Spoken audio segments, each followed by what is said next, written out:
Welcome to breakfast. Thanks for joining us. Good morning to you. Great to have you. Hello. Good morning. Morning, Johnny. Hey there. I'm so excited. Right, let's go live. Oh, Carol. Lovely to see you this Thank morning. you. It makes me laugh every single day. Well, it's going to be a glorious day today. Happy rush hour, everybody. I'd just like to thank BBC Breakfast. Start your day the BBC Breakfast way on BBC One and iPlayer.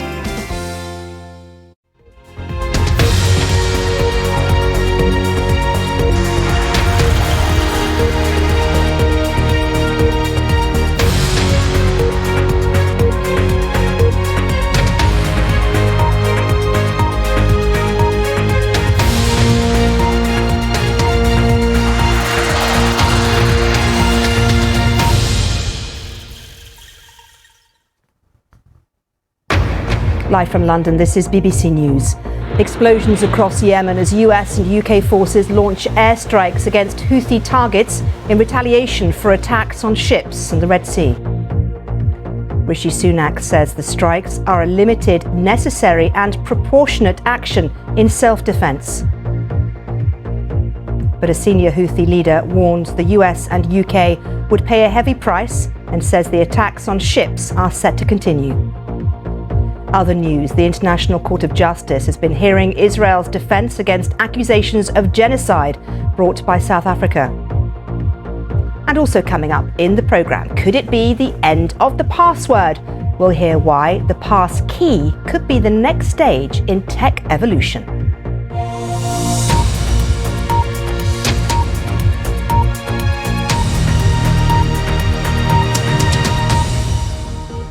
Hello, I'm Maryam Moshiri. A warm welcome to BBC News Now. We start in Yemen because attacks on Houthis in the country by aircraft from the United States and the United Kingdom would not go without punishment or retaliation. That's what a Houthi military spokesman has said. His vow to continue its support for Palestinians in Gaza and attacks on ships in the Red Sea. Well, Iran, which has long backed the Houthis, said the strikes were a clear violation of Yemen's territorial integrity.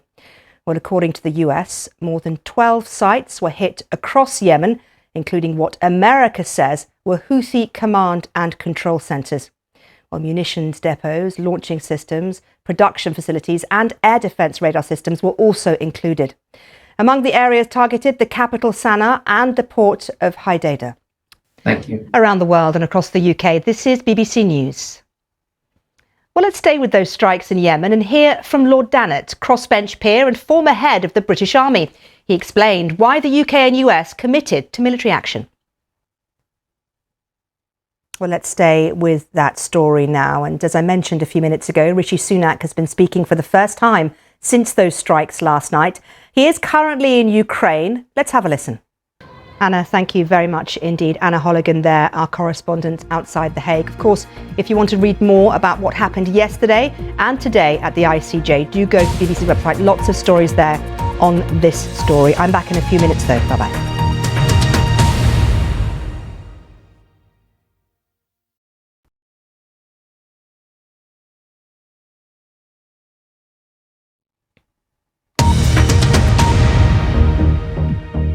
This is BBC News, the latest headlines.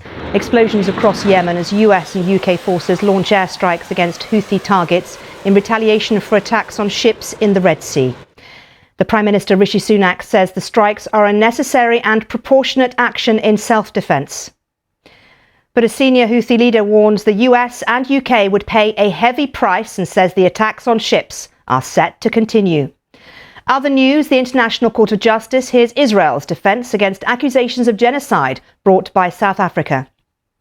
And coming up in the programme, could it be the end of the password? We'll hear why the pass key could be the next stage in tech evolution.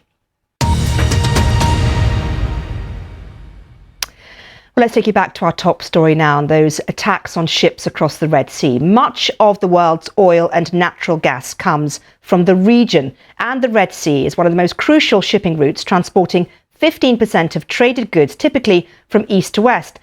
Around the world and across the UK, this is BBC News. BBC News, bringing you different stories from across the UK. For more stories from across the UK, head to the BBC News website. Welcome back to BBC News. I'm Maryam Moshiri. The inquiry into the Horizon IT scandal has turned its attention today to failure by the Post Office to hand over documents on time. Hundreds of sub-postmasters were convicted after the faulty software made it look as if the money had gone missing. Our correspondent Zoe Conway has been to the inquiry. Joe, thank you very much indeed for that. Joe Tidy there, our cyber correspondent. Of course, if you want to read more about cybersecurity or more of what Joe's done, you can go onto the BBC's website. There's plenty there. No passwords given away, but maybe a bit of advice about how to make yours more secure. I'm back in a few minutes. Stay with us on BBC News.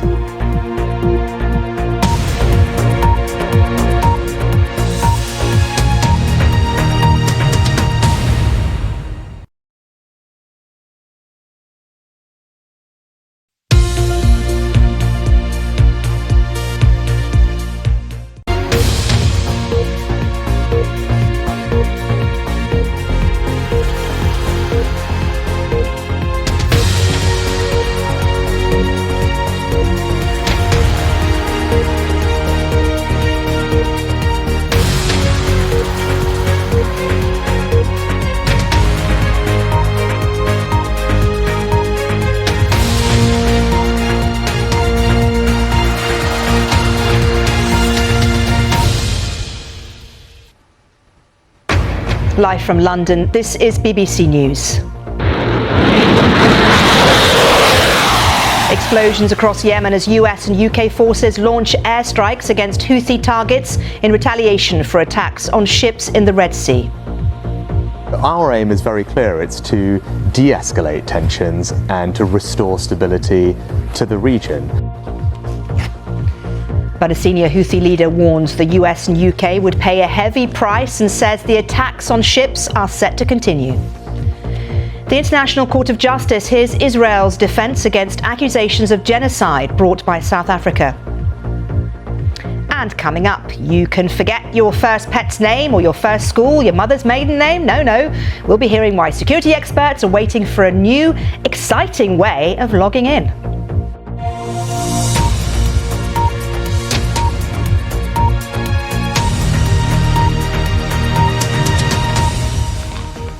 Hello, I'm Maryam Moshiri. A very warm welcome to BBC News Now. Attacks on Houthis in Yemen by aircraft from the United States and the United Kingdom would not go without punishment or retaliation. That's what we heard from the Houthi military, whose spokesman has vowed to continue its support for Palestinians in Gaza and its attacks on ships in the Red Sea. Well, meanwhile, Iran, which has long backed the Houthis, said the strikes were a clear violation of Yemen's territorial integrity. Jeremy Bowen there. Around the world and across the UK, this is BBC News. Now, let's stay with those strikes in Yemen. Let's take a moment now and hear a little bit of analysis from Lord Dannatt. He is a crossbench peer and also the former head of the British Army. He explained why the UK and the US committed to military action. That's Lord Dannatt. Now, you're live with BBC News. Israel has called on the International Court of Justice to reject the case brought by South Africa, alleging that it's committed genocide in Gaza. On the second and final day of hearings at the UN's highest court, Israel's Foreign Ministry advisor Tal Becker said South Africa had presented a profoundly distorted factual and legal picture. Steve, thank you very much indeed there. Steve, my colleague, who is across those elections for us and will be over the coming days. Now, let's take you live to Yemen, because these live pictures have been coming into us of Sana'a, the Yemen capital, and these are pictures of protests. These protests are in support of the Houthis movement after those airstrikes by the US and the UK. Now, you can see many, hundreds, even potentially thousands of people, tens of thousands potentially even. I'm not very good at counting, to be honest. But it looks like a lot of people out on the streets. Now, just to reiterate a few lead points that are coming into us today. The Houthis have so far vowed, despite these attacks by the US and UK, these strikes, they have vowed to continue their strikes on Red Sea targets and continue their support for Hamas in Gaza. We've also heard that they have said to the US and UK that their positions in Yemen will not go without punishment. Their strike positions in Yemen won't go without punishment or retaliation. We also know that a number of countries were involved in supporting those strikes. The Netherlands, Australia, Canada and Bahrain have supported those strikes, according to President Biden. We heard from the Pentagon press secretary a little bit earlier, who said that the Houthi movement are, in his words, conducting industry attacks against international shipping. Over 50 countries have been affected by this, affecting the economic prosperity of multiple nations. He says that this is not part of the Israel-Hamas conflict. That's something that the Houthis continuously oppose and say that it is. We'll bring you more on this story, of course, as and when we get it here on BBC News.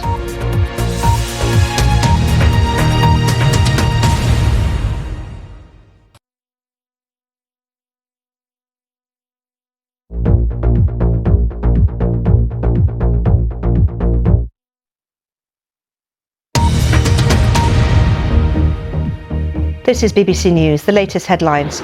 Explosions across Yemen as US and UK forces launch airstrikes against Houthi targets in retaliation for attacks on ships in the Red Sea.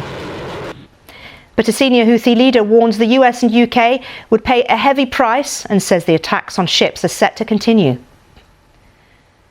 Meanwhile, these are live pictures as tens of thousands pour into the streets of Yemen's capital Sana'a to support Houthi rebels after those airstrikes.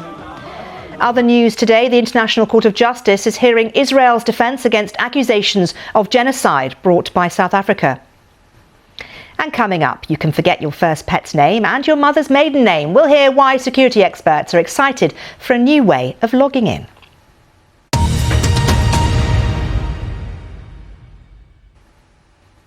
Let's return now to the Middle East, and British and US forces have carried out airstrikes in Yemen in response to Houthi attacks on cargo ships. Rishi Sunak has described the mission as necessary and proportionate, but the Houthis are vowing it won't go without punishment or retaliation. Our Middle East correspondent Yolande Nell has been monitoring developments from Jerusalem.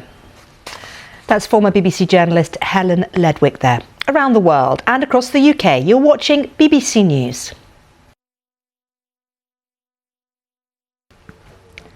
You're live with BBC News. Now, with so much of our time spent online, it can feel like we're filling in endless passwords, inevitably forgetting them, then having to think up new ones, and then it tells you that you've already used that one. Very annoying. That could, though, soon potentially be a thing of the past. Major tech and internet firms have started turning to passkeys, a non-password solution which uses biometrics or device pins to protect our accounts online. Our cyber correspondent Joe Tadhg can tell us more. I'm hearing I've got about a minute to go with you, so I'm going to tell you about something that scientists have discovered, a gigantic ring-shaped structure in space, which is so big it challenges your understanding of the universe.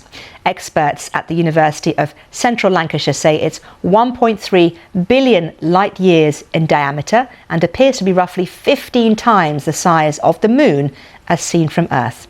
Named the Big Ring by the astronomers, it's made up of galaxies and galaxy clusters. Structures that big shouldn't exist, according to one of the guiding principles of astronomy. Now, some scientists say it's time to reconsider how we think the universe works. Absolutely amazing.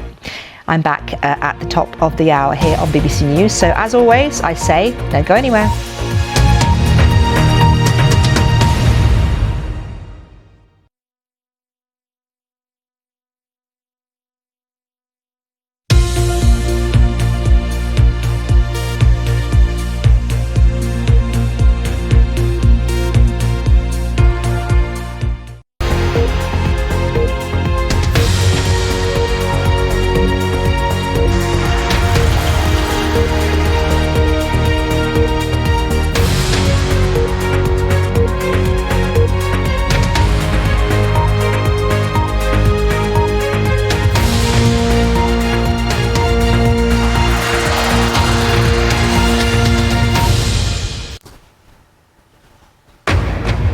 Live from London, this is BBC News. Explosions across Yemen as US and UK forces launch airstrikes against Houthi targets in retaliation for attacks on ships in the Red Sea. Our aim is very clear. It's to de-escalate tensions and to restore stability to the region. But a senior Houthi leader warns the US and UK will pay a heavy price and says the attacks on ships are set to continue.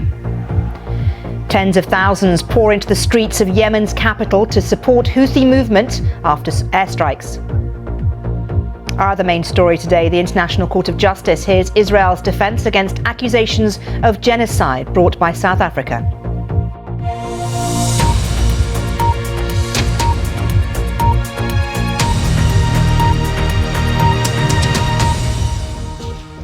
Hello, I'm Maryam Moshiri. Welcome to BBC News Now.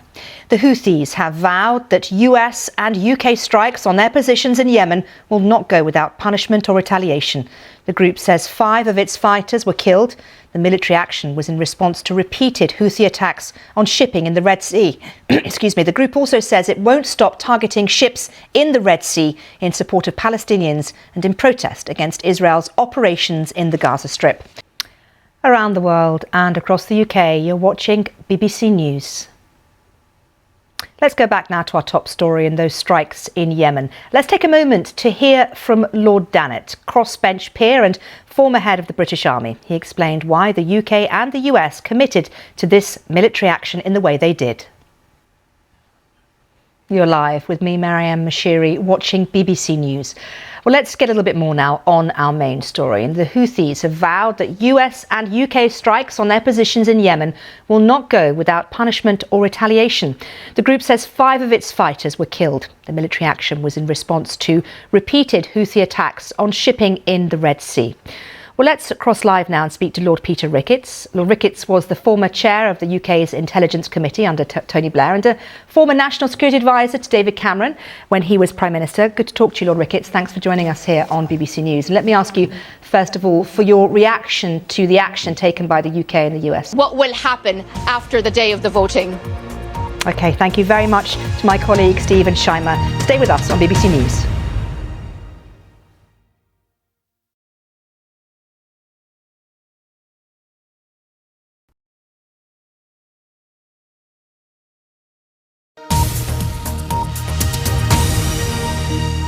Now on BBC News, the latest business news from across the globe. World Business Report.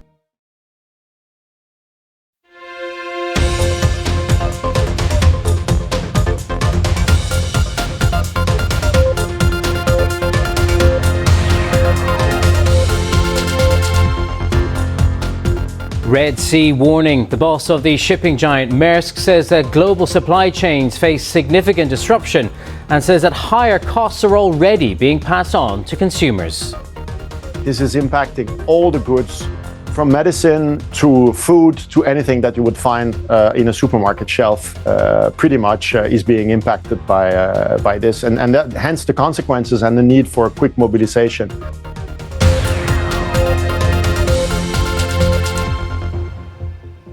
Hello there and welcome to World Business Report. I'm Tadhg Enright.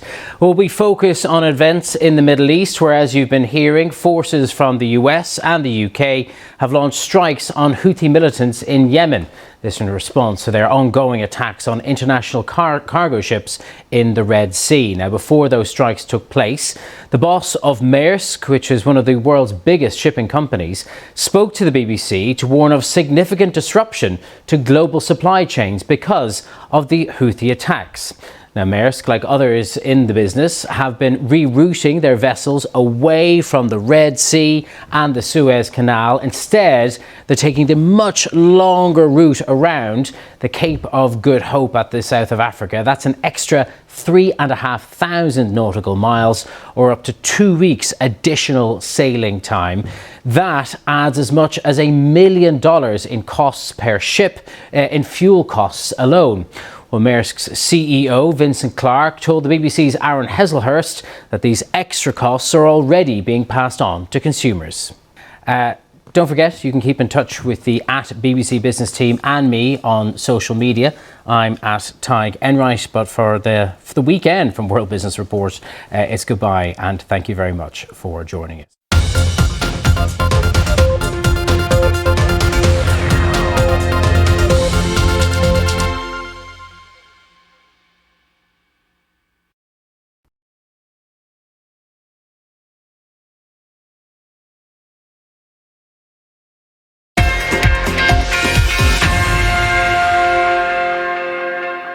Hello there, I'm Ollie Foster with the latest sports news. We've heard from the Manchester United manager Eric Ten Hag for the first time since Jadon Sancho returned to Borussia Dortmund on loan. The 23-year-old is back at his old club until the end of the season.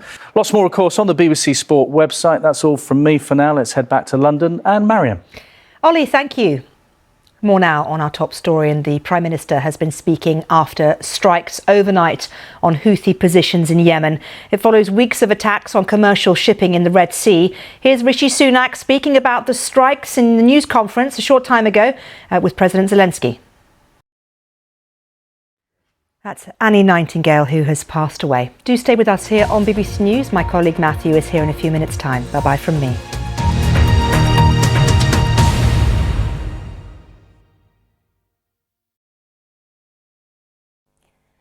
Good afternoon. It's pretty chilly out there, and it has been for much of the week, but colder air is on.